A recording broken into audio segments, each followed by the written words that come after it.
Assalamu alaikum. Please subscribe our channel and press the bell icon for further videos. السلام علیکم ورحمۃ اللہ وبرکاتہ الحمد للہ والصلاۃ والسلام علی رسول اللہ اما بعد. نجات کیا ہے؟ نجات سے مراد وہ راستہ، وہ عمل جس سے انسان جہنم کی آگ سے بچ جائے اور جنت میں داخل ہو جائے. تو یہ نجات کس طرح ملے گی؟ اس نجات کو حاصل کرنے کے لیے بڑے لوگوں نے عقلی گھوڑے دوڑائے، بڑی عقل سے جناب غور و فکر کیا، اپنی مرضی سے کسی نے کوئی مرشد بنا لیا. کیا ہے جی، یہ مرشد کے پیچھے چلیں گے تو یہ ہمیں نجات دے گا. نجات کس نے کہا جی نجات کے لیے پیر کا ہونا ضروری ہے، کس نے کہا جی نجات کے لیے کسی مرشد کامل کا ہونا ضروری ہے، کس نے کہا جی نجات کے لیے رسول اللہ صلی اللہ علیہ وسلم کو فرشتوں کی جماعت سے ماننا ضروری ہے. یعنی یہ مانا جائے کہ آپ ایک نورانی مخلوق ہیں. کس نے کہا جی نجات کے لیے یہ عقیدہ رکھنا ضروری ہے کہ رسول اللہ صلی اللہ علیہ وسلم ہمیشہ قیامت تک دنیا میں موجود رہیں گے، دنیا میں زندہ رہیں گے. کس نے کہا یہ نجات اس بات کے اندر ہے کہ اس بات کو پہ یقین کر لو کہ رسول اللہ صلی اللہ علیہ وسلم پوری دنیا پر اختیار رکھتے ہیں، آپ کی قوت ہے، آپ کا اختیار ہے ہر ایک پر، پوری دنیا پر. کس نے کہا جی نجات اس بات کے اندر ہے کہ یہ عقیدہ رکھا جائے کہ رسول اللہ صلی اللہ علیہ وسلم ہر چیز کو جانتے، ہر چیز کو جانتے، ہونے والی بھی جو ہو چکی ہے اس کو بھی بس آپ کے علم. کس نے کہا جی نہیں، نجات اس بات کے اندر ہے کہ رسول اللہ صلی اللہ علیہ وسلم کے بارے میں یہ نظریہ رکھا جائے کہ رسول اللہ صلی اللہ علیہ وسلم ہر جگہ پہ اپنے جسم اقدس کے ساتھ موجود ہے. یعنی مختلف خیالات پائے گئے. کسی نے کہا کہ رسول اللہ صلی اللہ علیہ وسلم کے ساتھ اگر جنت میں جانا ہے، جنت میں آپ کا ساتھی بننا ہے، اگر نجات حاصل کرنی ہے تو فلاں پیر صاحب کے ہاتھ میں ہاتھ دو، اس کی بیعت کرو اور کامیاب ہو جاؤ. پھر یہ بیعت کے نام پر اتنے سلسلے، اتنے اصلاح کا سبق پڑھانے والے، گنتے جاؤ ان سلسلوں کو، گنتے جاؤ، یہ سلسلے ختم ہی نہیں ہوتے. اصلاح کتنی ہو رہی ہے کسی کی یہ سب جانتے ہیں. کتنے لوگ رسومات سے متنفر ہو رہے ہیں ہم سب جانتے ہیں. کتنے لوگ ایسے ہیں کہ وہ کہیں کہ یہ رسول اللہ صلی اللہ علیہ وسلم کی سنت کے خلاف عمل ہے، آپ صلی اللہ علیہ وسلم کی سنت اس کا کوئی تعلق نہیں ہے، اس لیے ہمارا بھی اس سے کوئی تعلق نہیں ہے. اتنی جرأت کرنے والے کتنے لوگ ہیں ہم سب جانتے ہیں اس کو. سلسلے اتنے زیادہ، حضرات اتنے زیادہ، حضرت صاحبان اتنے زیادہ، ان کے معتقدین لاکھوں کی تعداد میں لینے لگے. دین کے بارے میں پوچھو تو پتہ کچھ ہے ہی نہیں، کچھ بھی ان کو پتہ نہیں کہ بدعت کیا ہے، سنت کیا ہے. محمد مصطفیٰ صلی اللہ علیہ وسلم کی ذات سب سے اعلیٰ ہے تو آپ کی بات بھی سب سے اعلیٰ ہے، اس پہ عمل کرنا بھی سب سے اعلیٰ ہے. اس چیز کی اہمیت کو نہیں جانتے. پھر کیا ان کی اصلاح ہو رہی ہے؟ اصلاح کا وہ مطلب کیا لیتے ہیں؟ نجات ان تمام عقائد جو دنیا میں لوگوں نے از خود گھڑے، از خود بنائے، اس بات پہ نہیں. نجات جو ہے، میرے محترم ناظرین میری بات کو غور سے سنیے، غور سے میری بات پہ توجہ کریں. نجات کے لیے رسول اللہ صلی اللہ علیہ وآلہ وسلم نے ارشاد فرمایا کل امتی یدخلون الجنہ سبحان اللہ سبحان اللہ. کل امتی یدخلون الجنہ، میری پوری امت جنت میں جائے گی. الا ومن ابا، مگر جس نے جنت میں جانے سے انکار کر دیا کہ اللہ میں تو نہیں جاتا، میں تو نہیں جاتا جنت میں، وہ جنت میں نہیں جائے گا. جس نے جنت میں جانے سے انکار کر دیا، بڑا بد نصیب ہے وہ شخص، بڑا بد قسمت ہے وہ شخص جو جنت میں جانے سے انکار کرے.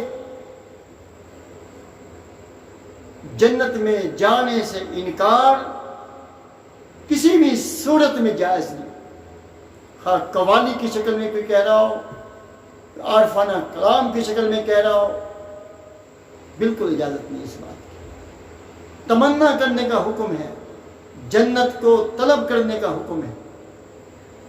آپ نے فرمایا ہاں وہ نہیں جائے گا جس نے انکار کر دیا. پوچھا یہ اللہ کے رسول کون ہے جو انکار کرتا ہے؟ اللہ جنت سے انکار. آپ صلی اللہ علیہ وآلہ وسلم نے ارشاد فرمایا یہ آپ کی زبان سے نکلنے والے الفاظ ایک قانون کی حیثیت رکھتے، قانون کی تشریح کی حیثیت رکھتے. آپ کے زبان اقدس سے نکلنے والے الفاظ سے بڑھ کر نہ کوئی الفاظ قرآن کی تفسیر ہے، نہ کوئی تشریح ہے، نہ آپ کی زبان اقدس سے بیان ہونے والے قوانین کے مقابلے میں کوئی قانون مقابلہ کر سکتا ہے. آپ نے فرمایا سنو، کل امتی یدخلون الجنہ الا ومن ابا. صحابہ نے پوچھا اللہ کے رسول کون انکار کرے گا جنت میں جانے سے؟ فرمایا من اطاعنی دخل الجنہ. سبحان اللہ سبحان اللہ. من اطاعنی، جس نے مجھ اکیلے کی، جس نے میری اطاعت کی.